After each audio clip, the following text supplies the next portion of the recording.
Hello, so welcome to our presentation. Today we're going to give a presentation about Mimo or Mimo as you can call. It is a multiple input and multiple output. So in this presentation, we're going to learn more about what is Mimo. And yes, my name is Preeyaporn Chantrakanrat, along with my friends Pasinpat Vitoochulechoti.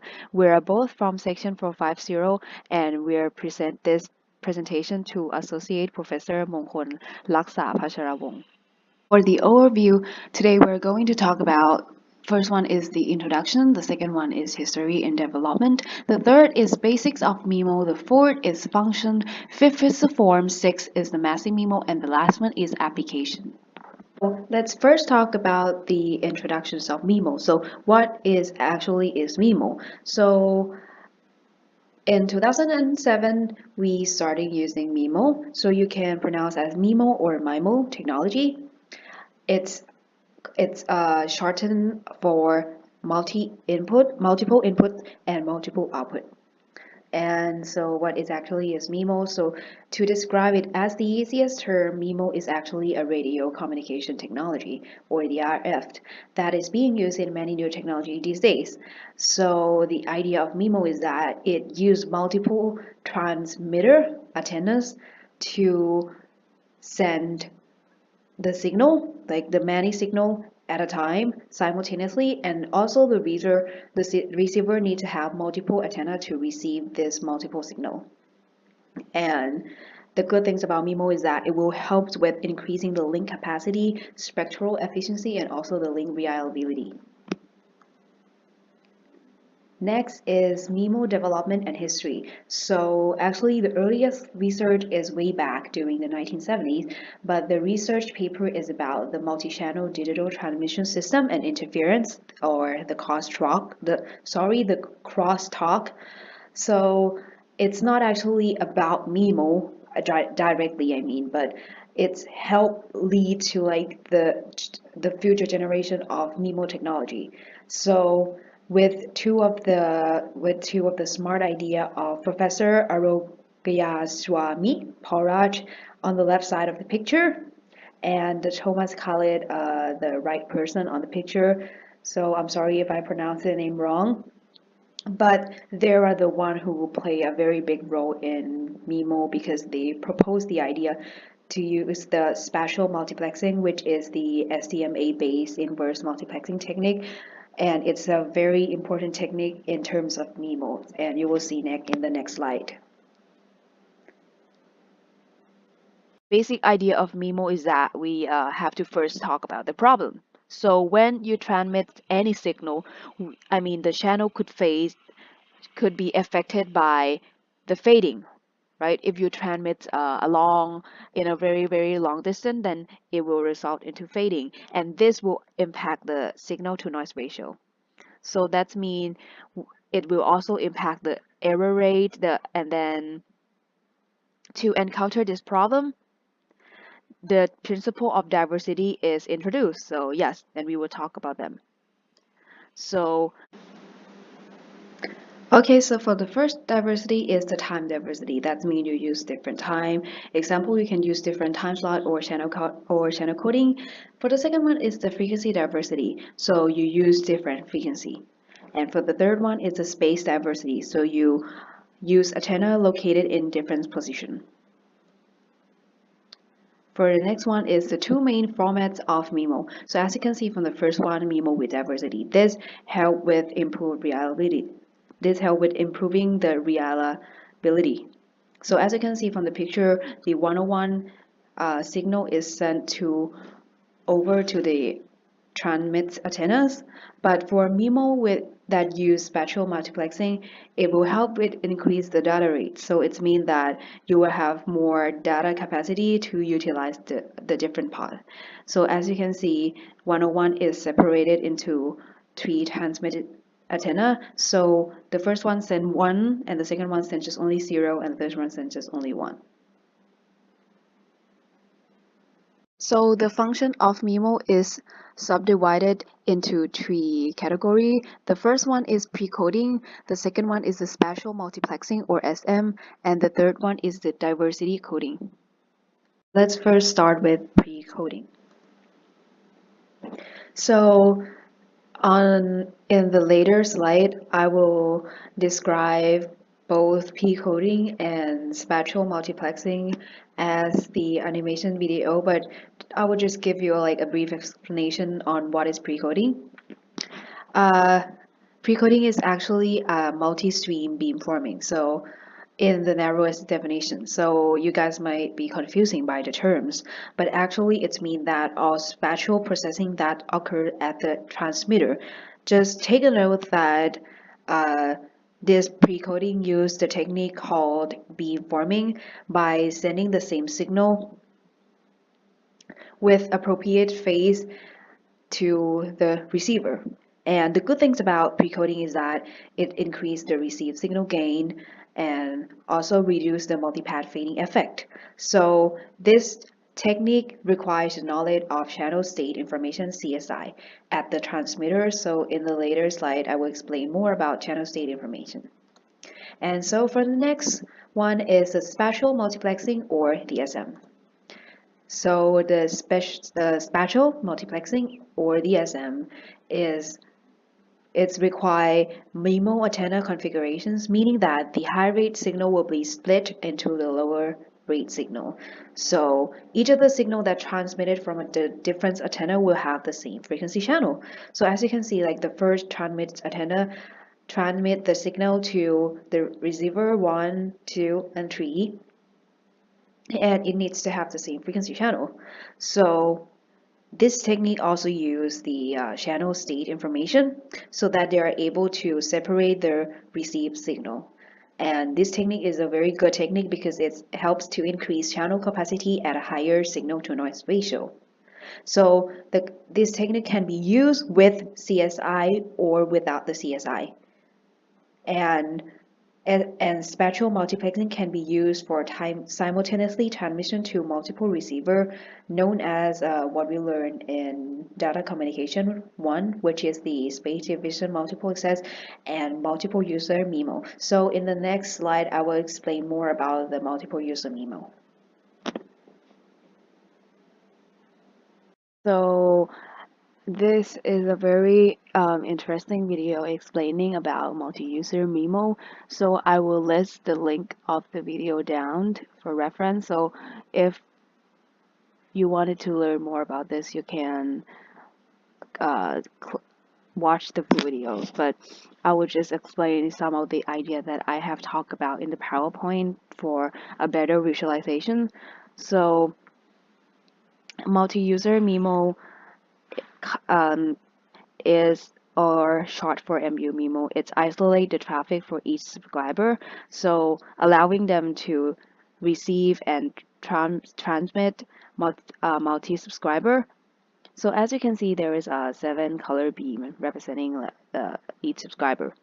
And this is the idea of beam forming. So when the subscriber need the information, the MU Mimo will just give like the narrow beam to the subscriber. Okay, so in this one we'll give you the more visualizations about beamforming. So if a subscriber needed and to access the information, the then the beam will just point toward the subscriber in like the narrowest direction. So if there is any other signal coming to sending, as you can see, yes, there are two antennas, the red beam, then it cannot interfere with your signal because it's super narrow. And if another subscriber need the information, then the Mimo will just send the information in the narrowest beam. So yes, as you can see, so this will give a much more so the subscriber will get like their because due to the fact that there's no interference, then the subscriber can get the information like in full capacity. Okay, so in this part of their video, they're explaining that MU Mimo is better because as you can see, if subscriber needed the information, then the beam just form the information to that subscriber, right? So this one, so when you are sending the information, how do you know that which subscriber needs the information, right? So this is the technologies that I have mentioned in the PowerPoint. It's called the channel state information, or the CSI. So let's just represent each beam as color. So each beam will tell itself that yes, I'm blue, I'm not a red beam. So the Mimo will know that, oh, so I'm sending to the wrong person if the color doesn't match, right? So just think as like our own fingerprint. So each of the household we have own fingerprint, own uniqueness, and this is telling you that the benefit of sending signal in the narrowest beam is that the last household, as you can see, the purple house on the right, the most left side, will also get the information because the beam is so narrow that every household will able to receive the transmit signal. The last function, it's the diversity coding. So yeah, you could be familiar with the term already because we have mentioned it already about diversity. So for this technique, you don't need to have a channel knowledge at the transmitter. So that means that using diversity method, you send like just only a single stream. So not like special multiplexing where you use the multiple stream, and we use the thing that's called the space-time coding. So as you can see from the picture above, you can see that the signal is separated into QPSK, 16 QAM, 64 QAM, which are in different phase, different amplitude, and this will helps to enhance the signal diversity. And the advantage of using diversity coding is that there is no channel knowledge, first thing. So the receiver don't have to recover independent stream from each of the transmitter antenna. So they don't have to know like, okay, so what is this signal sending from? I mean, stuff like that. And there's also no beamforming or any array gain, just like the first two method.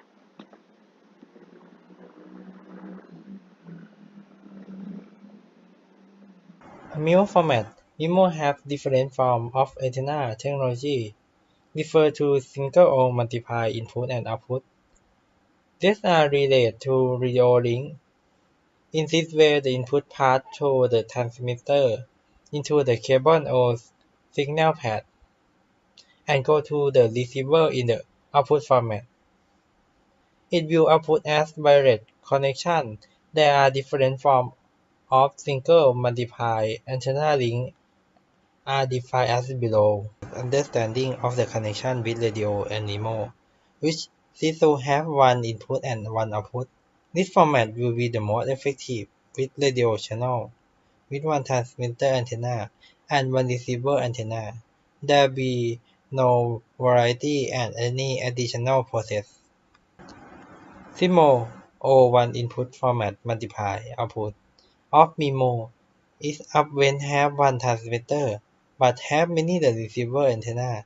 This makes the receiver antenna get a variety of diverse. It is often used by the receiver system, not receiver from the impedance source, to reduce the interference and fading of the signal. We use this system for a long time in the shortwave receiver station. So, with a variety of broadcast formats indicate the same information will be sent from the two antenna transmitter. The receiver will choose the receive the best signal in order to get the necessary information. Mimo is having more than one antenna, both the receiver and transmitter, or multiple input, multiple output.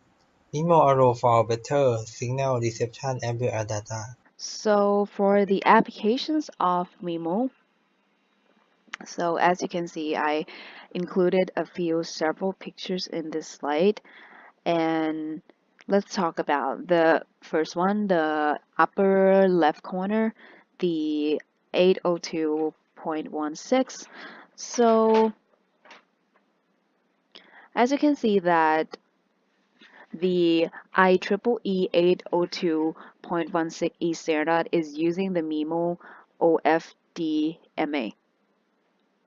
And the 802.11n is a standard that is released during the October 2009, and it uses Mimo OFDM. So Mimo can also be used with mobile radio telephone standards such as 3GPP, as you can see in the lower left corner, and also 3GPP2, which is the second generations of 3GPP. So in 3GPP, high-speed packet access plus has SPA plus, and long-term evolution, so LTE standard uses both. They both uses MIMO, and this will lead to like the future generations of 5G. And also, the MIMO technologies can be used in non-wireless technology communication system, such as the ITU TG.9963, which is a home networking standard. So that means that it can define a power line communication system and uses MIMO technology to transmit the multiple signal over a multiple AZ wires. Okay, and so that's it for the presentation. So we hope that the listener can have a more understanding about MIMO technology, and thank you for watching. Mimo is the important in technology nowadays. It can apply to use in many technologies such as high-speed Wi-Fi, 4G, and others. Concept of Mimo is simple. It has multiple input and multiple output. With many technology or technique to apply it, like massive Mimo that have many antenna or hundreds of antenna on a transistor to transmit signal to receiver like mobile phone. Mimo is combine many formats and its benefit to apply to use in many things. I hope in the future we will use Mimo and its benefits to build a new innovation, technology and beyond things.